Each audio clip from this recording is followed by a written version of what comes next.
여러분 안녕하십니까? 광주 MBC 5시 뉴스입니다.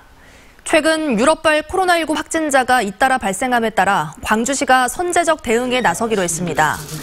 광주시는 유럽 등 해외에서 입국한 입국자들의 명단을 확보해 하루 2차례씩 증상 여부를 확인하는 능동 감시를 진행하기로 했습니다.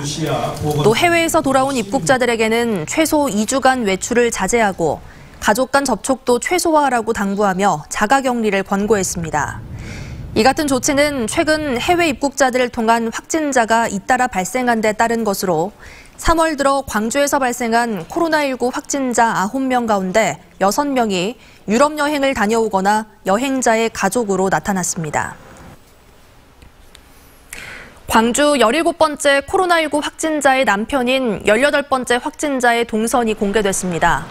광주시에 따르면 어제 확진 판정을 받은 18번째 확진자는 검체 채취 하루 전인 16일부터 어제까지 7병원 선별진료소와 북구보건소 선별진료소를 방문한 것으로 나타났습니다.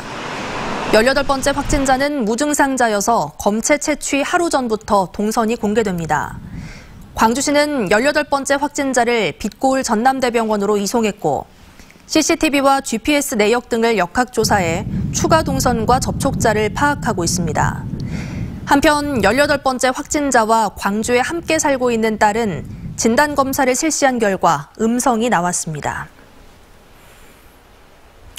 선거법 위반 혐의로 검찰의 수사를 받고 있는 민주당 광주 광산갑 이석형 후보의 공천이 무효 처리됐습니다.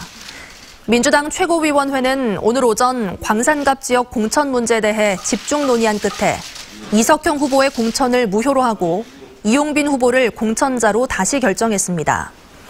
이석형 후보가 전화를 통한 불법 선거운동을 한 혐의 등으로 검찰의 수사를 받고 있는 점이 최고위 결정 요인이었던 것으로 알려졌습니다. 한편 당 최고위원회가 광산일과 광산갑 지역 후보자 공천 문제를 놓고 오락가락 행보를 보이면서 경선 후유증을 자초했다는 비판이 일고 있습니다. 광주 지역에서 처음으로 노동당 소속 이병훈 예비후보가 광주 광산을 선거구 출마를 선언했습니다. 이병훈 예비후보는 소수 10%가 사회적 부의 80%를 차지하고 있는 현실을 바꾸지 않는 이상 우리의 삶은 나아지지 않는다며 진보 정치 세력인 노동당에 힘을 실어달라고 호소했습니다.